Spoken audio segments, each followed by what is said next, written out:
বাচ্চারা, পর্দানিশীন মা বোনেরা, আল্লাহর ওলি মুজাদ্দিদুল জামান আলা হযরত হুজুর পীর কেবলা রাহমাতুল্লাহ আলাইহি হুজুর আল্লামা হুজুরকে বললেন, ও বসিরহাটে নারায়ণপুরের পাশে থেকে এসেছো বাবা, টাকি নারায়ণপুরের কাছ থেকে এসেছো বাবা। ও বাবা রুহুল আমিন, তুমি পীর পরীক্ষা করতে এসলে, পীরের কাছে বায়াত গ্রহণ করতে এলে বাবা। পীরকে না চিনে, পীরকে না চিনে পীরের হাতে বায়াত হওয়া যায় না বাবা রুহুল আমিন। আগে চোখটা ঠিক করো বাবা, যাও ঘরে চলে যাও। 40 দিনের সবক দিলাম বাবা, যাও প্রতিদিন 5 ওয়াক্ত নামাজের পরে 1 ওয়াক্ত নামাজ শেষ হবে 100 বার তওবা করবে। দ্বিতীয় ওয়াক্তে নামাজ শেষ করে আবারও 100 বার তওবা করবে। তৃতীয় ওয়াক্ত নামাজ শেষ করবে, আবার 100 বার তওবা করবে। চতুর্থ ওয়াক্তের নামাজ শেষ হয়ে যাবে, আবার 100 বার বসে বসে তওবা করবে।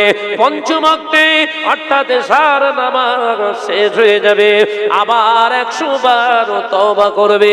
এরকম 40 দিন অতিবাহিত করো, তারপরে এসো।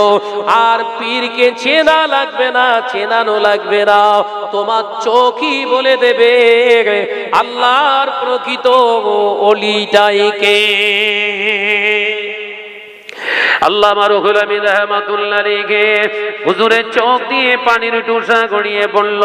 হুজুর আমার ওই সময় বলেছিল, ও আল্লাহর বান্দা ভাই আব্দুল ওদুদ, শুনে নাও, জেনে নাও, যে দরবারে আমি যাই, আপনি যাই, দুনিয়ার মানুষ সবাই আসে। আমরা মনে করি দুনিয়ার মানুষ শুধু এখানে আসে, তা না না না, এই দরবারে ফুরফুরা শরীফের দরবারে শুধু আমরা আসি তা নয়, ওই দরবারে স্বয়ং রাসূলুল্লাহ সাল্লাল্লাহু আলাইহি ওয়াসাল্লাম এবং সাহাবায়ে কেরামেরা রূহানি হালাতে দরবারে ফুরফুরা শরীফে মাঝে মাঝে হাজিরি হয়ে যায়। একবার জোরে হবে না? যে দরবারে রাসূলুল্লাহর আগমন হয়, যে দরবারে সাহাবা হুজুরদের আগমন হয়, ওই পীরে ওই মুর্শিদের দরবারে আমি রুহুল আমিনের ময়লা জুতো যাবে না না না। সেই জন্য আমার পায়ের জুতাটা আমি খুলে বগলে চেপে নিলাম, যাতে দরবারে ফুরফুরার জমিনের সঙ্গে বেয়াদবি না হয়ে যায়। দরবারে ফুরফুরা শরীফকে এতটাই রেসপেক্টেবল, এই জমিনটাকে এত মহব্বত করে ফেলেছে আল্লামা রুহুল আমিন। আমরা ফুরফুরায় যাচ্ছি, খাওয়া দাওয়া পায়খানা সব করে আসছি, বিড়ি সিগারেট সব ধুনে আসছি। সব ধুনে আসার পরে মুসাফা করে তাদের হাতে টাকা দিয়ে আসার সময় এবারে গল্প ধুমতে ধুমতে এসছিস, কি ওই ভাই সাহেবটার কথাবার্তা যেন ঠিক ভালো লাগেনি, এই কথা বলছে না কেন? শয়তান আমার কাছে ফেল হয়ে গেছে না ভাই? আমি কি তৈরি করে বলছি কথাগুলো? শোনা, বুঝতে পারেন? এই হচ্ছে আমার খবর। ভাইরা, আমার নওজওয়ানেরা, যুবকেরা, ছেলেরা, বাচ্চারা, আল্লাহর ওলি মুজাদ্দিদুল জামান আমির শরিয়াত আলা হযরত হুজুর পীর কেবলা রাহমাতুল্লাহ আলাইহি হুজুর আমার দেখতে পাওয়া যায় আল্লাহর ওলি হযরতে আল্লামা ইহিদাল্লামা বড় মাওলানা রাহমাতুল্লাহ আলাইহি হুজুর দরবারে যখন ঢুকছে, আল্লাহর ওলি মুজাদ্দিদুল জামান নিজের জায়গা ছেড়ে হুজুর উঠে দাঁড়িয়ে পড়লেন। সমস্ত মুরিদদেরকে বললেন, আমার বড় মাওলানা রুহুল আমিন আসছে, উঠে যাও বা উঠে যাও। আল্লামা হুজুর রাহমাতুল্লাহ আলাইহি হুজুর দাঁড়িয়ে পড়লেন। মুজাদ্দিদুল জামান বললেন, বাবা রুহুল আমিন, তুমি দাঁড়িয়ে থেকো না, তুমি এসো। রাস্তার ধারে তুমি দাঁড়িয়ে আছো কেন বাবা? আল্লামা রুহুল আমিন টুক টুক টুক টুক করে দরবারে চলে এলেন। আল্লামা রুহুল আমিন রাহমাতুল্লাহ আলাইহি সালাম দিলেন। মুজাদ্দিদুল জামান সালাম দিয়ে বললেন, ও বাবা রুহুল আমিন, ও বাবা রুহুল আমিন, তুমি কেন দাঁড়িয়ে পড়লে বাবা? হঠাৎ আসতেছিলে, আস্তে আস্তে কেন দাঁড়িয়ে পড়লে? মুজাদ্দিদুল জামানের খলিফা আল্লামা রুহুল আমিন রাহমাতুল্লাহ আলাইহি কাঁদতে কাঁদতে বললেন, হুজুর, আমি এরকম নগণ্য রুহুল আমিনের জন্য হুজুর আপনি দাঁড়িয়ে পড়লে, সেই জন্য আমার বড় খারাপ লাগে, আমিও দাঁড়িয়ে পড়েছি। আল্লাহর ওলি মুজাদ্দিদুল জামান বললেন, বাবা রুহুল আমিন, ও বাবা রুহুল আমিন, না না বাবা, আমি তোমার দিকে দাঁড়াইনি, তোমার দিকে দাঁড়াইনি। 30 দিন আগে তুমি এসেছিলে, তোমার দিকে আমি সম্মান করিনি, তোমার এলমিয়াতের কোনো সম্মান আমার কাছে ছিল না। কিন্তু আজকে 30 দিন পরে, 31 দিনের মাথায় তুমি আমার কাছে আসলে বাবা রুহুল আমিন, তোমাকে দেখে কেন আমি দাঁড়িয়ে পড়লাম জানো? আজকে যে রুহুল আমিন, 30 দিন আগের যে রুহুল আমিন, আসমান জমিন ফারাক হয়ে গেছে। 30 দিন আগের রুহুল আমিনের কাছে রাসূলুল্লাহর সুগন্ধি পাওয়া যেত না, আলেম ছিল, রাসূলুল্লাহর সুগন্ধ ছিল না।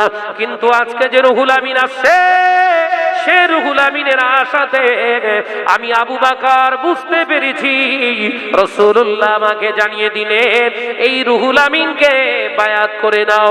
এইরকম একজন রাসূলকে পাওয়া আলেম দ্বীনের জন্য আমি আবু বকর সম্মান করি। একবার জোরে হবে না? তাহলে সব আলেম কিন্তু সম্মানের যোগ্য নয়। আলোচনা বুঝতে পারেননি? বিরাট এলেম আছে, জ্ঞান আছে, বিরাট দক্ষতা আছে, ভেতরে অহংকার আছে, সম্মানের যোগ্য নয়। কথা বুঝতে পারছেন না? যত বড় ভুরি ভুরি বিরাট হাদিস কোরআনের রেফারেন্সের বক্তব্য দেখ না কেন, যদি তার ভিতরে গরমিয়াত, অহমিকা, অহংকার, তাকাব্বুরি, বুরাই যদি দেখা যায়, তার জন্য কোনো সম্মানের জায়গা ইসলাম দেয়নি। কারণ এই অহংকারের কারণেই আজাজিল থেকে ইবলিস, তাই তো নাকি? কিসের কারণে? টাকার কারণে, অর্থনৈতিকের কারণে না, ওই যুক্তি বুদ্ধি আর বিদ্যা, যুক্তি বুদ্ধি আর বিদ্যা। এই কারণেই আজাজিল থেকে হয়ে গেল মুআল্লিমুল মালাইকা, আর ওখান থেকে বেরেক ফেল হয়ে ডাইরেক্ট জাহান্নাম। কথা বুঝতে পারেন? আল্লাহ পাক আমাদের সকলকে এই অহংকার, তাকাব্বুরি, বুরাইদের থেকে আল্লাহ হেফাজত করেন, বলুন আমিন। আর জোরে হয় না আল্লাহুম্মা আমিন।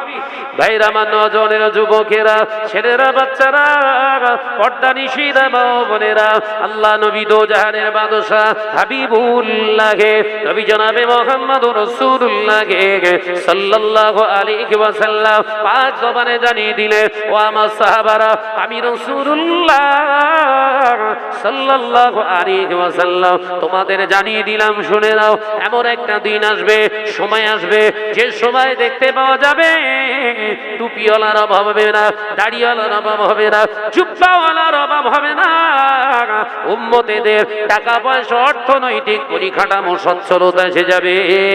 ও আমার সাহাবারা, আমি রাসূলুল্লাহ জানিয়ে দিলাম, আমার উম্মতেরা সুন্দর সুন্দর মসজিদ বানাবে বটে, সুন্দর কারুকার্যময় মসজিদ তারা বানাবে, ওই মসজিদ ভর্তি মুসল্লিও দেখতে পাওয়া যাবে।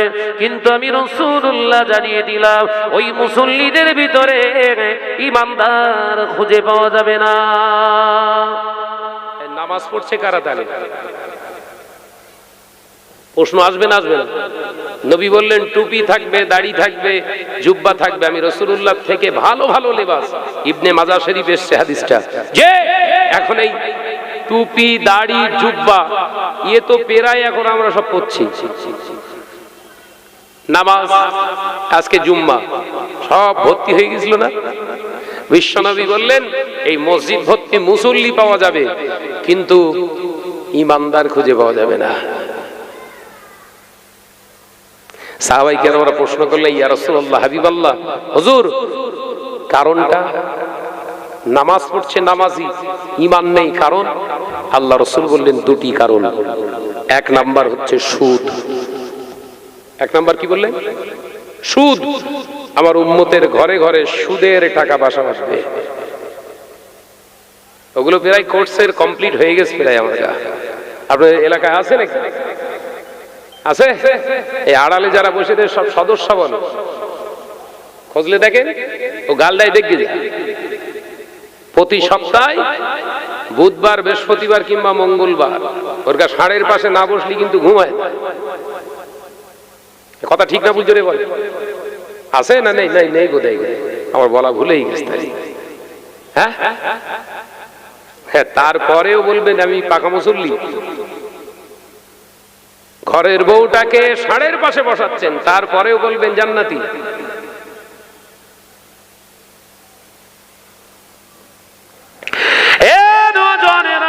যুবকেরা, ছেলেরা, বাচ্চারা, পর্দানিশীরা, মা বোনেরা, আলোচনা বুঝুন, রাগ করবেন না। ব্যক্তিগত আক্রমণ আমি সাজ কোনোদিন করিনি, পছন্দ করি না, ওগুলো আমার জন্য সাজে না।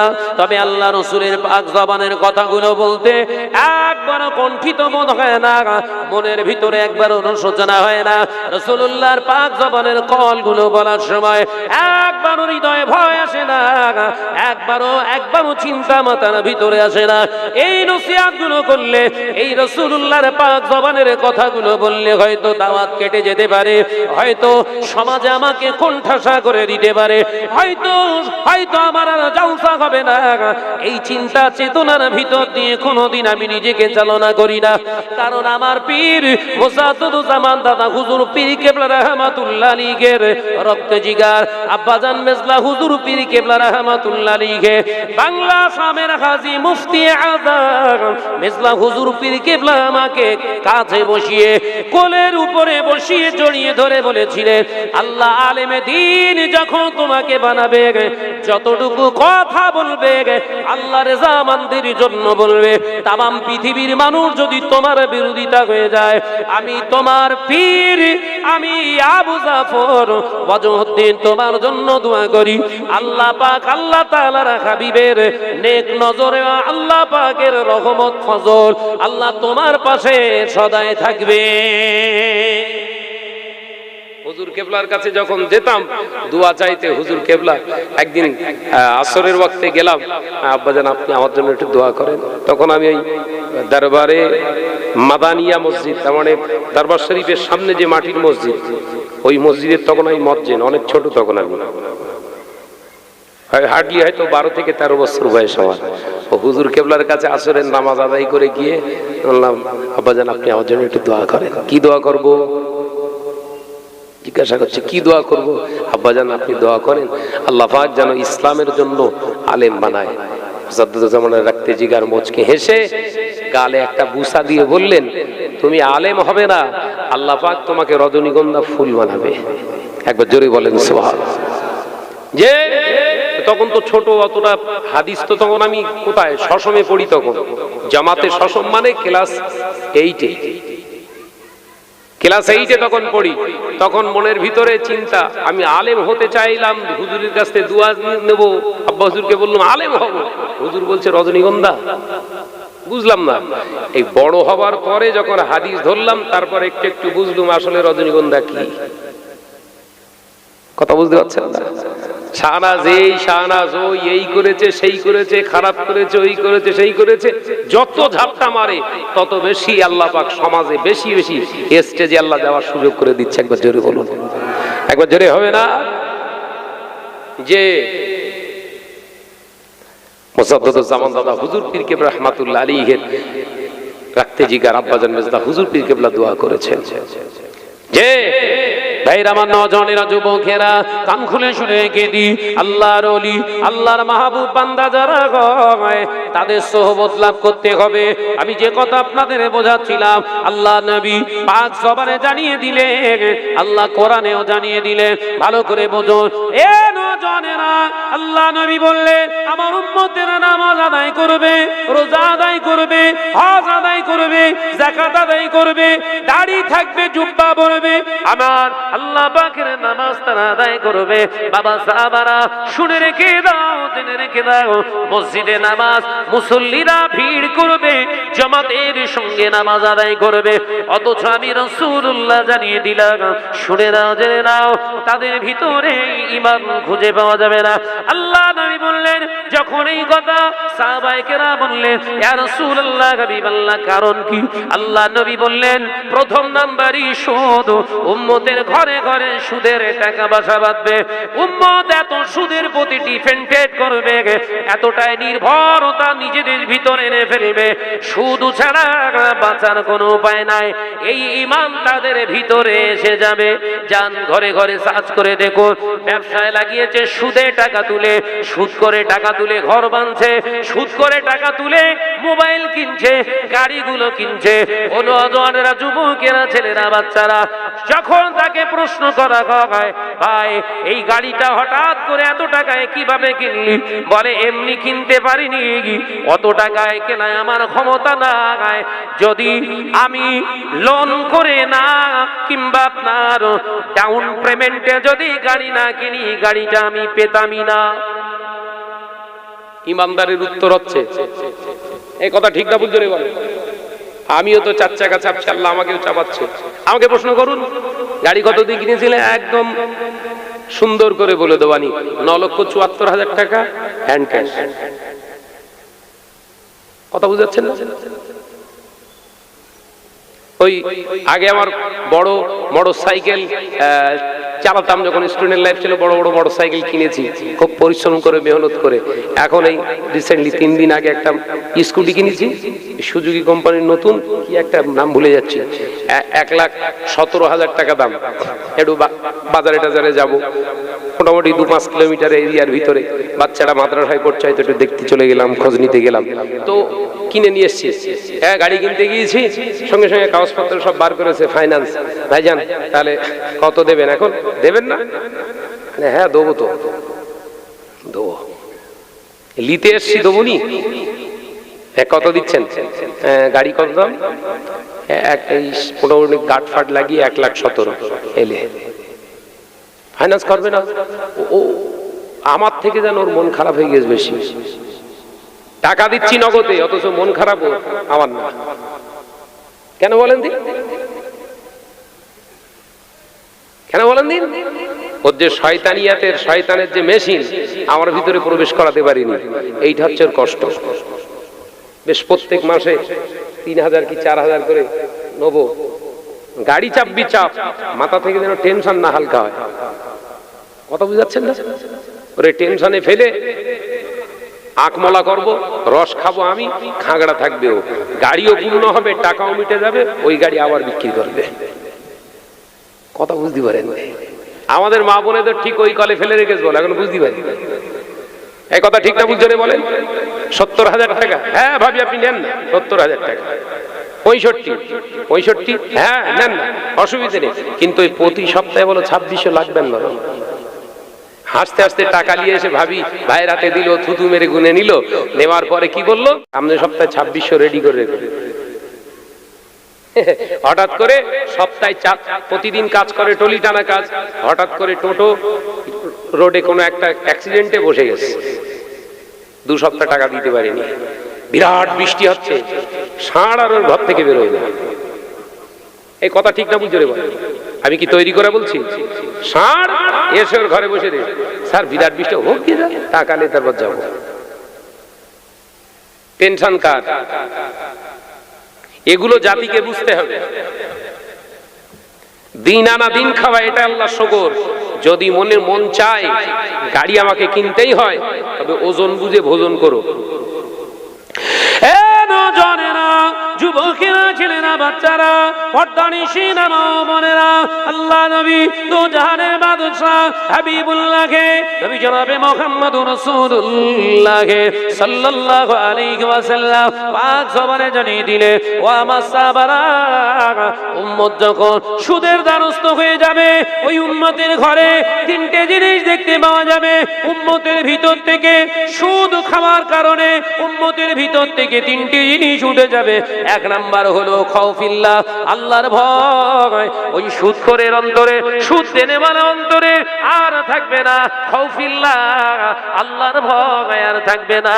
ওর ভিতরে প্রতিষ্ঠিত হয়ে যাবে দুনিয়ার ভয়, ওর ভিতরে প্রতিষ্ঠিত হয়ে যাবে মরণের ভয়। ও আর আল্লাহকে ভয় পাবে না, মরণের ভয় করবে, দুনিয়ার নেতার ভয় করবে, ঝামেলার ভয় করবে। ও আমার সাহাবারা, 2 নাম্বার, ওর ভিতর থেকে উঠে যাবে আহাব্বায়ে রাসূল, আমি রাসূল রাসূলুল্লাহর মহব্বত উঠে যাবে, আমি নবীর ভালোবাসা উঠে যাবে, দুনিয়ার জমিনে ওর ভিতরে প্রতিষ্ঠিত হবে দুনিয়ার মহব্বত, মিথ্যা মায়া ভালোবাসা, অবৈধ ভালোবাসা ওর ভিতরে প্রতিষ্ঠিত হয়ে যাবে, সন্তানের মায়ায় পড়ে যাবে পৃথিবীর জমিনে।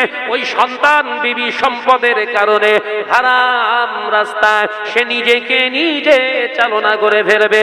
ও আমার সাহাবীরা, তৃতীয় নাম্বার হলো ওই সুদ খাওয়ার পরে ওর ভিতরে সাইড এফেক্ট বলতে তৃতীয় নম্বর যে জিনিসটা তৈরি হয়ে যাবে, ওর ভিতরে আর চিন্তা মনুষ্যত্বের উপরে থাকবে না, মেরে নেওয়া, কেড়ে নেওয়া, ঝেড়ে নেওয়া, নিজেদের জীবিকা বানিয়ে ফেলবে পৃথিবীর জমিনে। ওর ভিতর আর মনুষ্যত্ব খুঁজে পাওয়া যাবে না।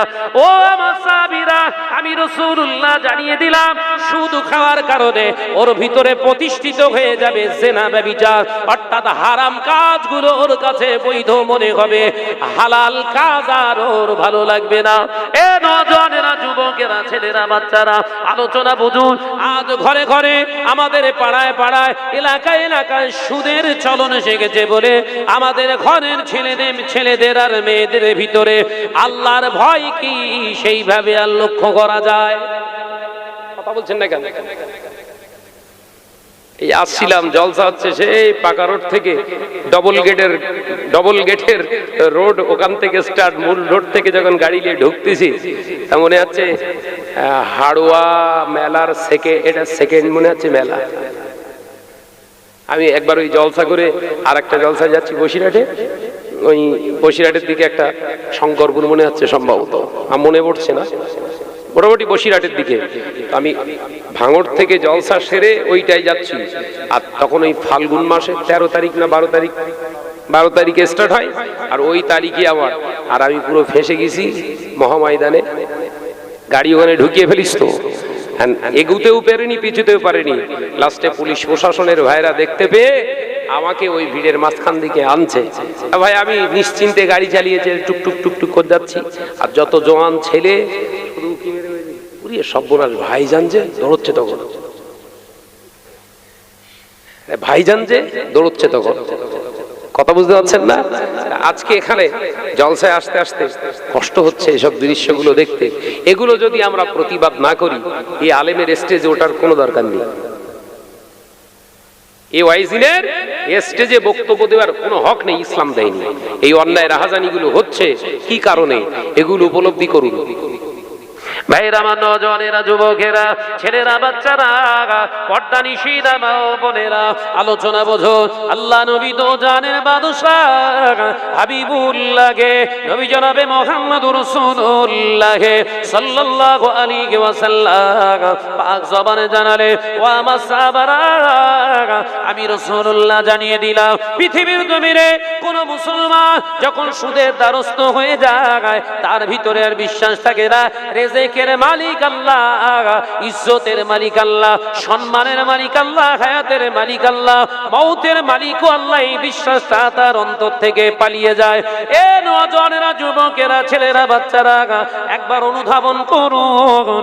আমরা মৃত্যুকে কিন্তু আজকে ভয় করে চলি, যদি অ্যাক্সিডেন্ট হয়ে যায়, কিংবা আমার কেউ যদি আপনার অ্যাটাক করে দেয়, আমার উপরে কেউ যদি হামলা করে দেয়, এই চিন্তায় আমরা ওয়াজ নসিহতের জায়গাটাও ঘুরিয়ে ফেলেছি বাপ। কিন্তু এই একই ওয়াজ মুজাদ্দিদ জামান আমিরুশ শরিয়াত আলা হযরত দাদাজান হুজুর পীর কেবলা রাহমাতুল্লাহ আলাইহি করেছিলেন।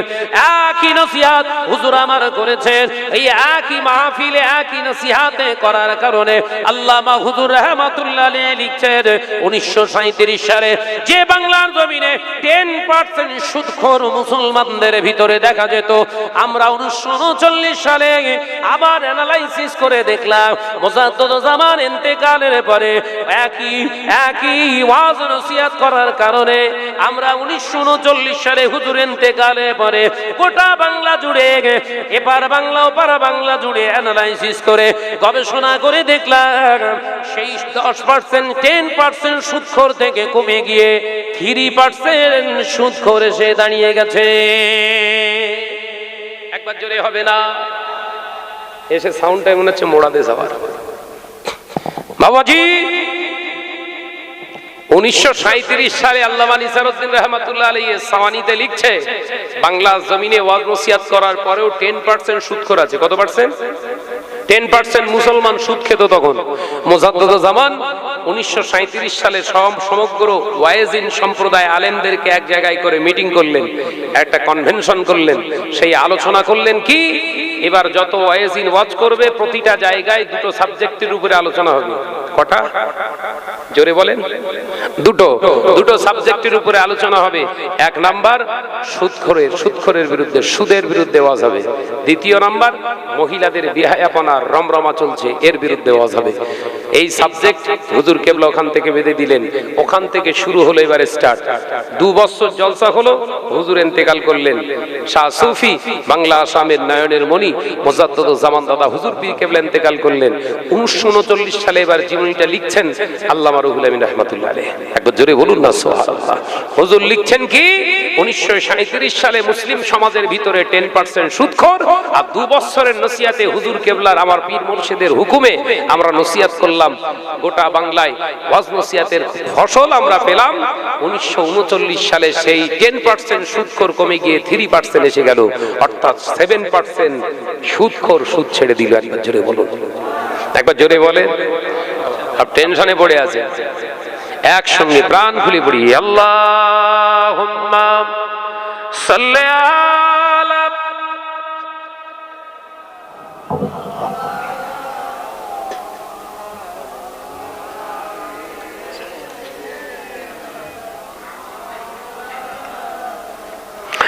ডেকে লো রাসূলুল্লাহ রোজা পাকের কিনারে, আমি সইতে পারি না বিরহ ব্যথা, ধন্য করো দিদারে। আল্লাহুম্মা সাল্লি আলা। মাশাআল্লাহ, আরো জোরে হবে। ওয়ালা আলি।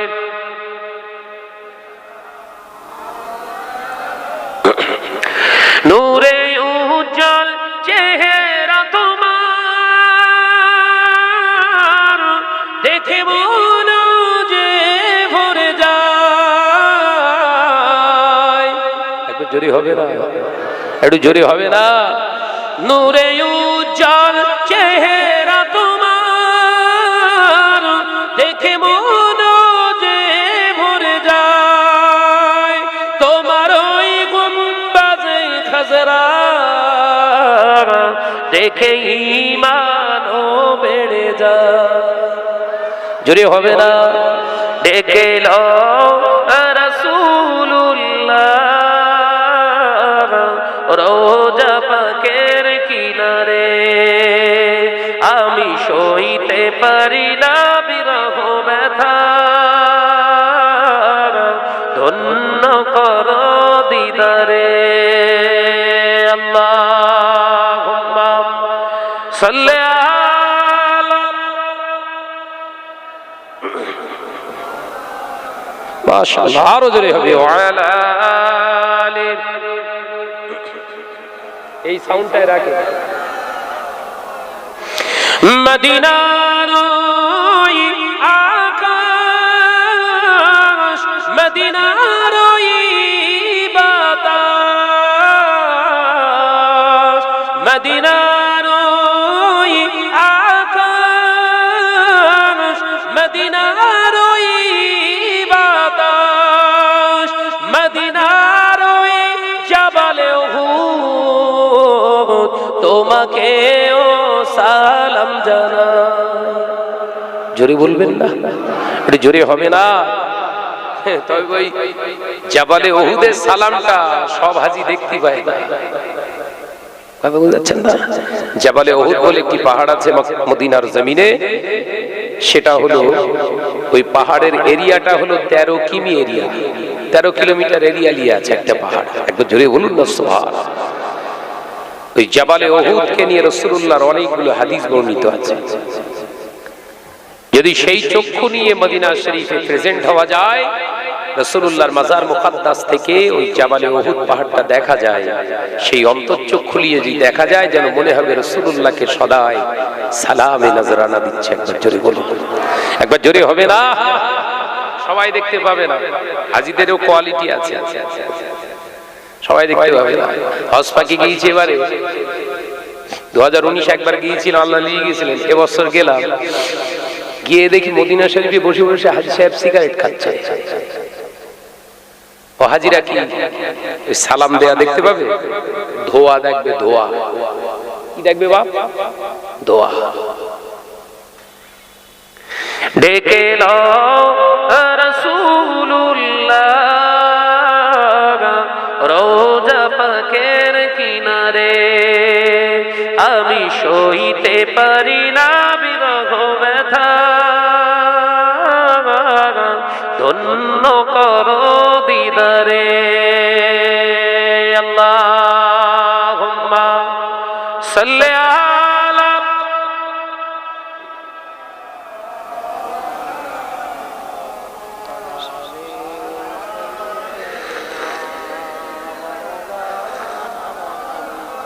চাপা দিয়ে রাখো। ও নওজওয়ানেরা, যুবকেরা, ছেলেরা, বাচ্চারা, পর্দানিশী মা বোনেরা, ভালো করে ওয়াজ নসিহত বুঝুন। আল্লাহ নবী পাক জবানে জানিয়ে দিলে উম্মতের কাছে সুদ ঢোকার কারণে এক নম্বরে আল্লাহর ভয় ভিতর থেকে চলে গিয়ে মৃত্যুর ভয়ে ভীত হবে। ও উম্মত, তুমি জানো না আল্লাহ পাক কোরআনে জানিয়ে দিয়েছে কুল্লু নাফসিন যায়িকাতুল মাউত সুম্মা ইলাইনা তুরজাউন। আল্লাহ কোরআনে জানালেন অবশ্যই মৃত্যুর স্বাদ গ্রহণ করতে হবে। আল্লাহ পাক যদি রাজি হয়ে যাবে তার কাছে তোমাকে অবশ্যই ফিরে যেতে হবে। ও নওজওয়ানেরা, যুবকেরা, আল্লাহ নবী বললেন কোন মুমিন মুত্তাকিরা কখনো মৃত্যুকে তারা ভয় পায় না, কারণ তারা জানে মৃত্যু মানে আল্লাহর সঙ্গে দিদার নসিব হয়ে যাবে। মুমিনেরা কখনো মৃত্যুকে ভয় পায় না। ভয় পায় কারা? বেদিন, বেঈমান, মুশরিক, কাফের আর পাক্কা দুনিয়াদার। কথা বুঝতে পারছেন না? ভয় পায় কারা? পাক্কা যারা দুনিয়াদার হয়।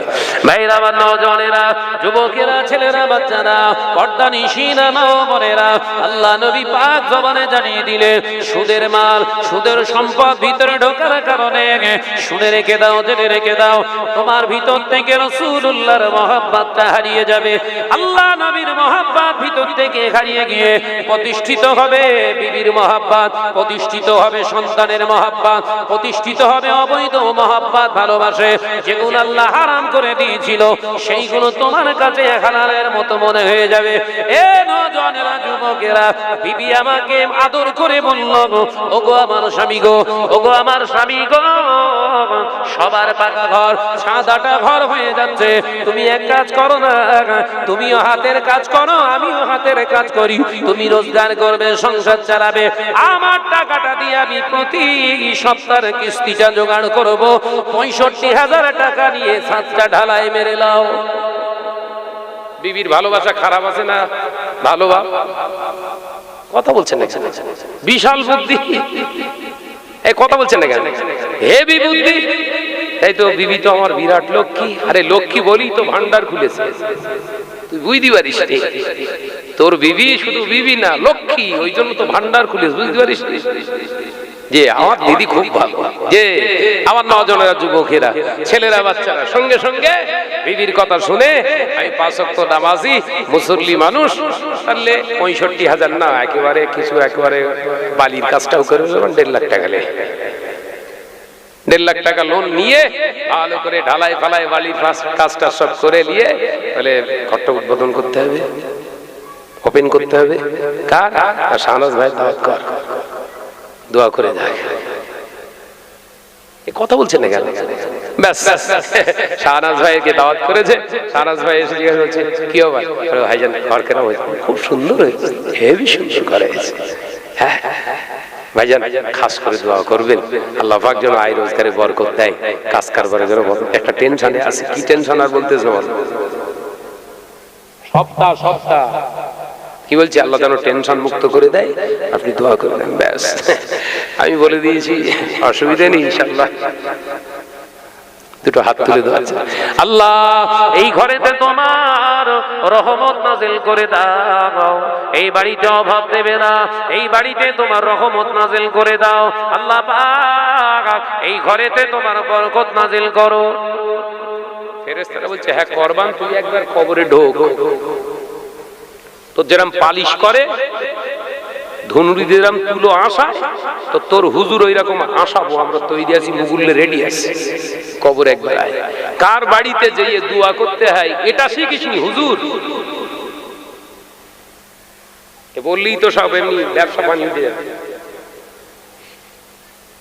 বললি এমনি শাহনাজের বিরুদ্ধে সব লেগেছে, তোরা একদিকে আর আমি একা একদিকে ইনশাআল্লাহ।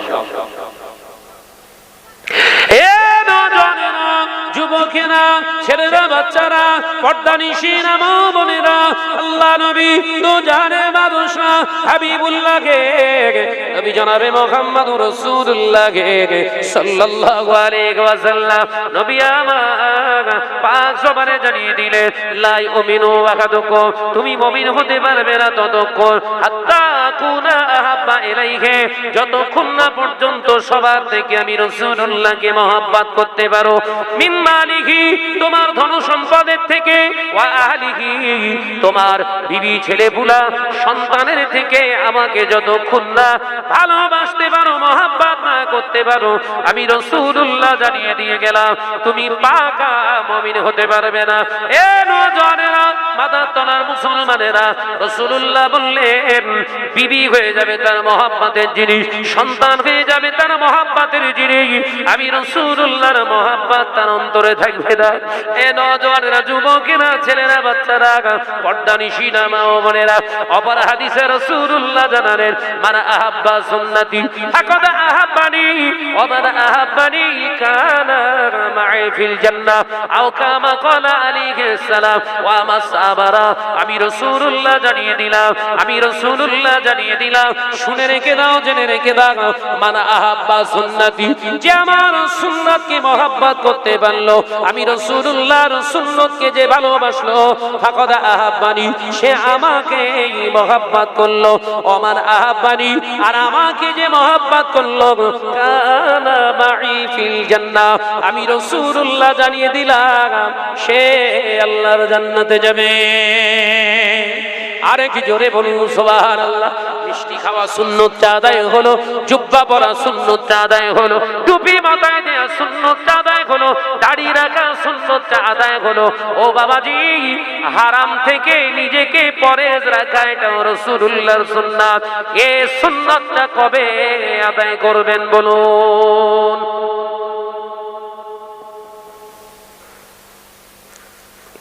মিষ্টি খাওয়া সুন্নাত, ফিরি পাচ্ছে ঘুরিয়ে যাচ্ছে একদম। চেটে খাওয়া সুন্নাত, ফিরি দাওয়াত পাচ্ছে, চাটা মানে সাংঘাতিক চাটা চেটতেছে। মাথায় টুপি দেয়া সুন্নাত, দামি দামি টুপি টুপি কিনে পড়তেছ, খুব ভালো। দাড়ি রাখা সুন্নাত, খুব সুন্দর, দাড়ি রেখে আবার তাতে আবার পালিশ করতেছ, রাখো। মিথ্যা না কথা বলা সুন্নাত, এটা কবে হবে? জবান থেকে মিথ্যাকে পরিহার করা, এটা রাসূলের সুন্নাত। একবার জোরে হবে না? ও জোরে হলো না, একটু ঝেড়ে বলেন। পরনিন্দা না করা, জবান থেকে পরহেজ করা রাসূলের সুন্নাত। এটা কবে আদায় হবে?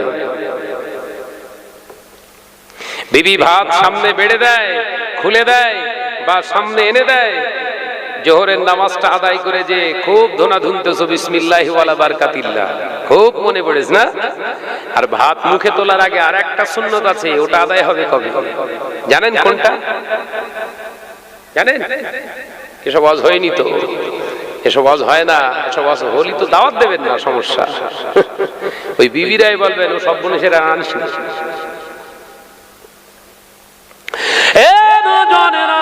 যুবকেরা, ছেলেরা, বাচ্চারা, পর্দানিশীনা মা ও বোনেরা, ভাত খাবার যখন বিবি সামনে আনে, জোহরের নামাজ আদায় করে ঘরে যাও। ও মুসলমান, বিবি যখন তোমার সামনে খাবার আনে, ওই খাবারটা হাত বাড়ানোর আগে বিবিকে জিজ্ঞাসিত করো, ও গো আমার বিবি, ও সেলিমা, ও হাফিজা, ও রাফিয়া, ও রাবেয়া, তুমি কি জোহরের নামাজটা আদায় করলে? তুমি কি জোহরের নামাজটা আদায় করলে? এই তদন্ত নেওয়াটা রাসূলুল্লাহ সুন্নাহ। একবার জোরে হবে না? কজন আদায় করেন যদি হাত তুলতে বলি? হয়ে গেল, শুয়ে পড়ি। চেটে খাওয়া সুন্নাত। কাটটা চাটবি, নামাজি না বেনামাজি? অত দেখতে গেলি হয়? অতি আবার বলতেছে আমি হুনু সাহেব, কথা বলছেন না কেন? আমি কি ওয়াজ ভুল করছি? চেটে খাওয়া সুন্নাত, ওটা তো ধুনে দিচ্ছ। কাটটা চাটবি, নামাজি না বেনামাজি? বলে শাহনাজ ভাই তাহলে আর খাওয়াই দেওয়া শুরু হয়ে গেল, তো আর খাওয়া হবে না। আমি জানি ও আসবেই, কথা সব ভেঙে দুমড়ে রয়েছে তো সব, কারণ সব মাজায় সব কাশি বাঁধা। কিসের কাশি? ওই বলেছে বন্ধন বেঁধে রাখো। কথা বললি এড়িয়ে একদম তো সাইজ করতে হবে একদম। ওই জন্য আল্লাহ নবী পাক জবানে জানালেন, ও আমার মাদার পাড়ার, ও আমার মাদার তলার সোনা মালিকেরা, আলোচনা বুঝুন। ওই জন্য আল্লাহ নবী পাক জবানে জানিয়ে দিলেন, পুরুষেরা তোমরা পুরুষত্ব নিয়ে শুধু বিয়ে করতে যেও না। যৌবন ক্ষমতা শুধু থাকলে পুরুষ নয়, তোমাদের ভিতরে তিনটি টোটাল বৈশিষ্ট্য থাকতে হবে, তবেই তুমি পুরুষ বলে পরিগণিত হবে। এক নাম্বার হল আল্লাহ নবী জানালেন, ও আমার সাহাবারা, আমি রাসূলুল্লাহ জানিয়ে দিলাম, এক নাম্বার, পুরুষ হতে গেলে শুধু যৌবন ক্ষমতা থাকলে হবে না, যৌবন ক্ষমতার সাথে সাথে সংসারের এ টু জেড কাজ করার অভিজ্ঞতা, এক্সপেরিয়েন্স তোমার ভিতরে রাখতে হবে। কারণ বিয়ে করার পরে তোমার বিবিটা হয়তো অসুস্থ হয়ে যেতে পারে, বিয়ে করার পরে হয়তো তোমার বিবিটা খারাপ হতে পারে। অসুস্থ হওয়া তোমার বিবি, তোমার বিবাহ করা বিবিটা যদি শরীয়ত মোতাবেক না চলে, হয়তো তার বিরুদ্ধে স্টেপ নিতে হতে পারে, হয়তো নিজের খাবারটা নিজে রান্না করে খাওয়া হতে পারে। বিয়ে করা শুধু সুন্নত নয়, সংসারের সমস্ত কাজ নিজে শিখে রাখাটা আমি নবীর সুন্নাহ। একবার জোরে হবে না? ওই জন্য তালি আর খাওয়া হবে না। দেখি এবার একটু এগিয়ে যায়, কিতাব থেকে কি বলছে, খাওয়া হয় কিনা বলবো নাকি? ভালো করে পোস্টে রেখে যায়। আমার নজনের যুবকেরা, যে রাসূলুল্লাহ বললেন পুরুষেরা বিয়ে করতে গেলে, একটা পুরুষ বিয়ে করতে গেলে আমি রাসূলুল্লাহ বললাম, আর রাজুলুন নিকাহ শর্তুন সালাসা, তিনটে শর্ত রেখে তার বিয়ে করতে হবে। একবার জোরে বলে। এক নম্বরে রাসূলুল্লাহ বললেন, যে পুরুষটা বিয়ে করতে চায় ওর ভিতরে শুধু যৌবন ক্ষমতা থাকলে হবে না, ও কুকুরের ভেতরেও আছে। তুমি তো মানুষ, এই কথা বুঝতে পারছেন না নাকি? ও গরু, কুকুর, শেয়াল, ওদের ভিতরেও যৌবন ক্ষমতা আছে না? না আছে। তুমি মানুষ, তোমার মনুষ্যত্ব রেখে যৌবনত্ব চালাতে হবে, এটার নাম পুরুষ। একবার জোরে বলবেন, একবার জোরে বলবেন না? পুরুষত্ব শুধু নয়, মনুষ্যত্বের উপরে পুরুষত্ব, মনুষ্যত্বের উপরে রেখে পুরুষত্ব চালাতে হবে। মনুষ্যত্ব কি? বিবি হঠাৎ করে অসুস্থ হয়ে গেছে, বিবি বিছানায় শুয়ে আছে, 12টা বেজে গেলে খাবো কখন তোরা, ঝ্যাঁটা দিয়ে পিটবো। মনুষ্যত্ব নেই, এর জন্য বিয়ে করা জায়েজ নেই। কথা বুঝতে পারেন? আর টেনশনে পড়ে গিয়ে ওইদিকে হচ্ছে না, এদিকে এলো কেন? ওয়াস্তা এর নামই যে কথা ঠিক না বুঝতে পারে? যে আমার নজনের যুবকেরা, ওদিকটাও হবে এদিকটাও হবে, এর নাম এক জায়গায় শুধু বেরিয়ে রেখে যাবে আর ওরা পরে গাল দেবে। আমার নজনের যুবকেরা, ছেলেরা, বাচ্চারা, রাসূলুল্লাহ বললেন তাহলে মনুষ্যত্ব প্রতিষ্ঠিত হয় ঈমানের উপরে। সুবহানাল্লাহ বলেন। জোরে বললেন না? জোরে বললেন না? মনুষ্যত্বটা প্রতিষ্ঠিত হয় কিসের উপরে? ঈমানের উপরে। ঈমান কমজোরি হলে অমানুষত্ব জাহির হয়, পশুত্ব জাহির হয়, তখন আর মানুষকে মানুষ বলে মনে হয় না। বিবি তোমার অর্ধাঙ্গিনী, তার প্রতি তোমার দয়া এহসান থাকার তো অবশ্যই দরকার।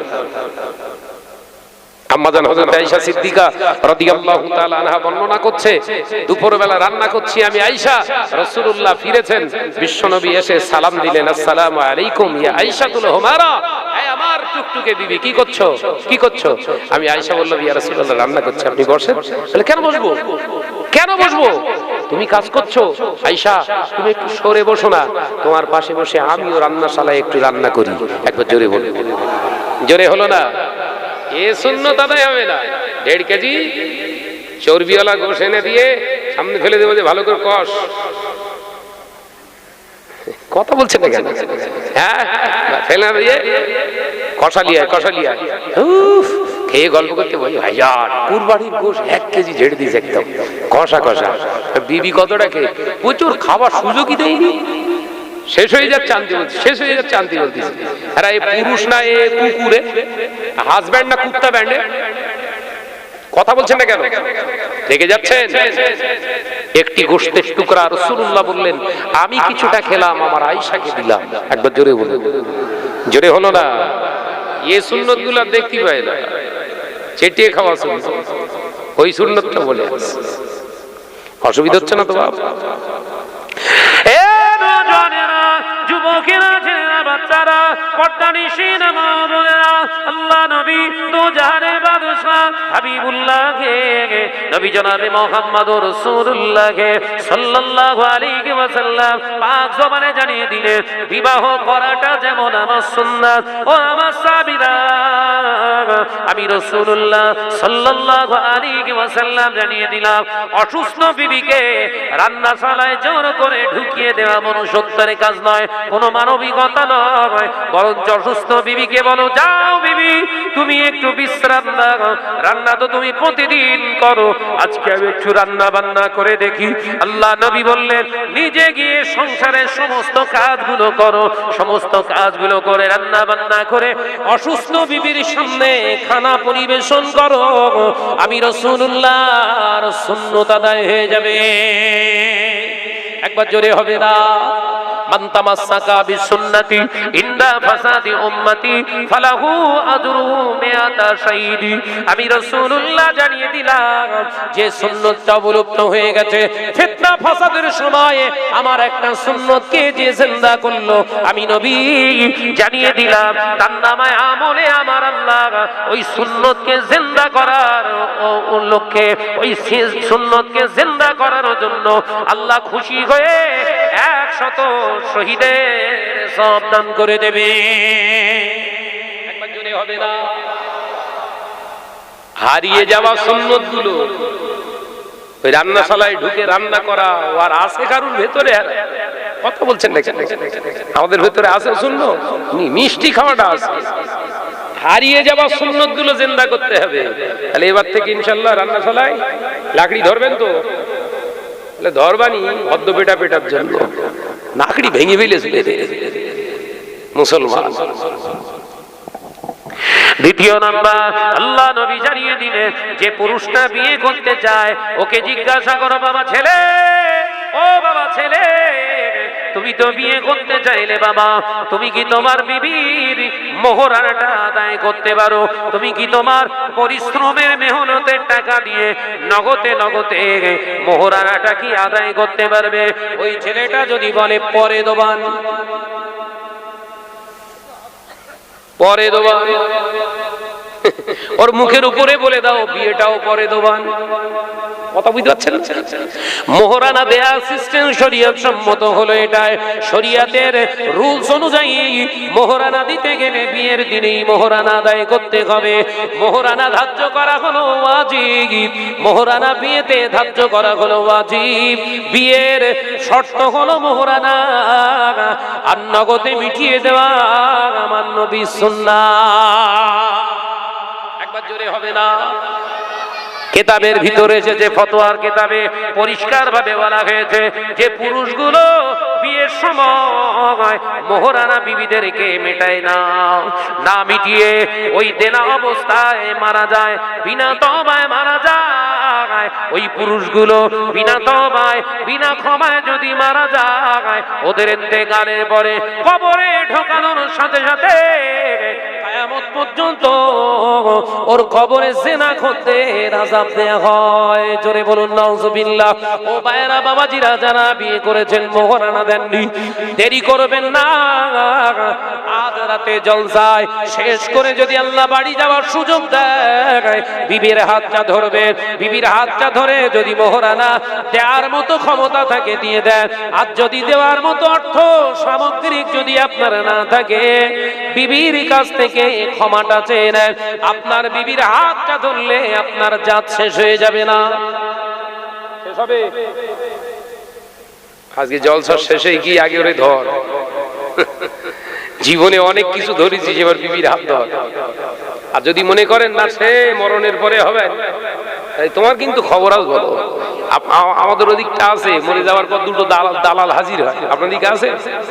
মরে যাওয়ার পর ও যখন বান্ডেল হয়ে ওর পুরো একদমই খাটিয়ার উপরে শুইয়ে রেখে দিয়েছে, দুটো দালাল ঘুসঘুস ঘুসঘুস করতে করতে গিয়ে ভাবির সামনে গেলে, আহ ভাই খুব ভালো মানুষ ছিল গো, খুব ঠান্ডা মানুষ, মাটির মানুষ ছিল, আর কি হবে, সবাই চলে যাব, তা মোহরটা মাফ করে দাও।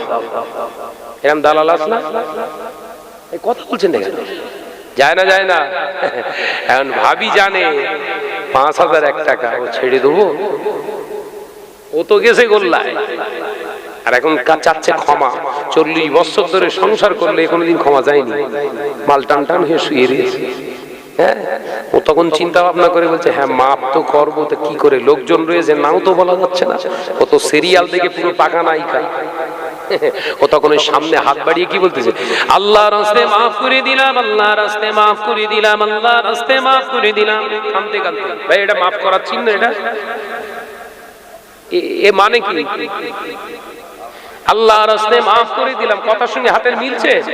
আল্লাহর রাস্তায় মাফ করে দিলাম, না না জীবনে মাফ হবে না, জীবনে মাফ হবে না। কথার সঙ্গে মিলছে কোনটা? দুটো দালাল খুশি হয়ে গেছে, একদম শোয়াচ্ছে বিসমিল্লাহি ওয়া বিল্লাহি ওয়া আলা মিল্লাতি রাসূলিল্লাহ ফি সাবিলিল্লাহ। ওর ভিতরে ঢুকে গেছে, ফেরেশতা বলছে বুঝতে পারি সাবিলিল্লাহ, বুঝতে পারি, তোরা যা, তোরা যা। 40 বছর ধরে সংসার করলো, কোনোদিন ক্ষমা যায়নি বিবির হাত ধরে। ওয়া আলা মিল্লাতি রাসূলিল্লাহ তো বুঝতে পেরেছি, তোরা যা, আমার মুগুর গুলো সব গরম, যা চলে যা। যুবকেরা, ছেলেরা, বাচ্চারা, পর্দানিশীনা মা বোনেরা, আলোচনা বুঝো। আল্লাহ নবী তো জানে বাদশাহ হাবিবুল্লাহকে, নবী জনাবে মুহাম্মদুর রাসূলুল্লাহ সাল্লাল্লাহু আলাইহি ওয়াসাল্লাম পাক জবানে জানিয়ে দিলে। হযরতে আলীকে বললে, বাবা আলী, আমার ফাতেমার মোহরানা কি দেবে? হযরতে ফাতেমা রাদিয়াল্লাহু তাআলা আনহার মোহরানা দিতে পারছেন না। হযরতে আলী, ইয়া রাসূলুল্লাহ, হাবিবাল্লাহ, হুজুর আমার কাছে তেমন কোনো অর্থ নাই, কিছুই নাই। আল্লাহ নবী বললেন, টাকা নাই, পয়সা নাই তো কি হবে?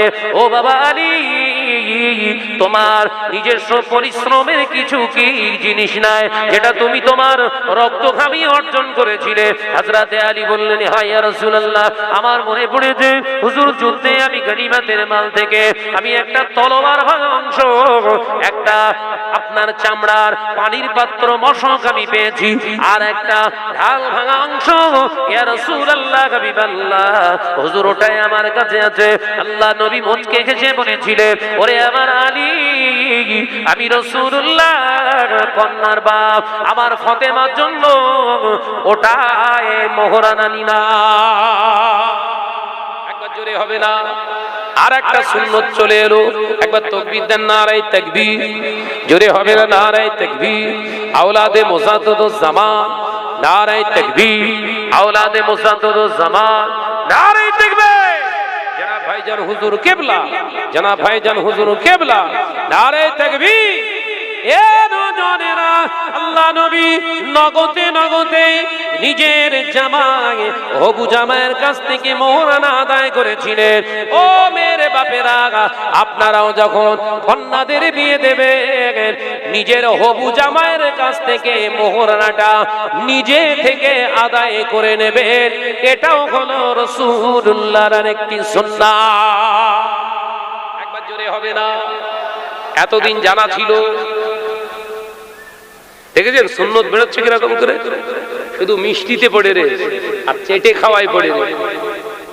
হ্যাঁ, কন্যাকে বিয়ে দেওয়ার সময় কন্যার বাপের কাছ থেকে নয়, কন্যার কন্যার বাপ ছেলের পক্ষ থেকে অর্থাৎ ছেলের কাছ থেকে নগদে মোহরানা আদায় করবে, এটা হচ্ছে রাসূলের হুকুম।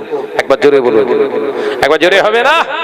ভাইরা আমার নজনেরা যুবকেরা ছেলেরা বাচ্চারা পর্দা নিশিনা মা ও বোনেরা, আমি আপনাদের ভাই মোহাম্মদ শাহনওয়াজ বলে যায় ৩য় নম্বর রাসূলুল্লাহ জানিয়ে দিলেন ওই পুরুষটা বিয়ে করার যোগ্যতা রাখে যে একটি মেয়ের ভরণ পোষণের দায়িত্ব নিতে পারে।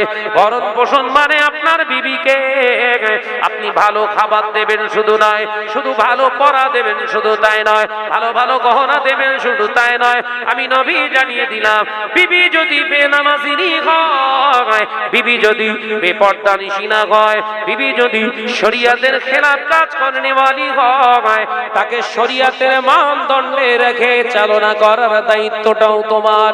যদি এ দায়িত্ব না নিতে পারো লা ইয়াজুজু আন-নিকাহ, তোমার জন্য বিয়ে করা বৈধ নয়। আরে ছেলে বিয়ে করতে গেলে কটা শর্ত খেয়াল থাকবে তো বাপ? থাকবে তো? খেয়াল থাকবে? বলেন এবারে যে জায়গা থেকে বোঝাতে চাইছিলাম, যে ছেলেটার দায়িত্ব আছে ভরণ পোষণের, বিবির দেখভালের, যে ছেলেটার দায়িত্ব থাকে ওই ছেলেটার খাবার কি আর অভাব আছে? কথা বলছেন না কেন? ওর বিবি যদি শরিয়াত মোতাবেক না চলে তাহলে নিজে রান্না করে খাবার ওর ক্ষমতা আছে না? না। যিনি প্রকৃত মুসলমান মুত্তাকিন হবে ওই টেনশন তারা করবে না। অর্থাৎ ইমানের উপরে ঘুম ঢুকেছে, পোকা ঢুকে গেছে, সেগুলো বার করুন, অবশ্যই আল্লাহ আপনার মদদ দেবে, অবশ্যই মদদ দেবে। তাকবীর দেন, নারায়ে তাকবীর।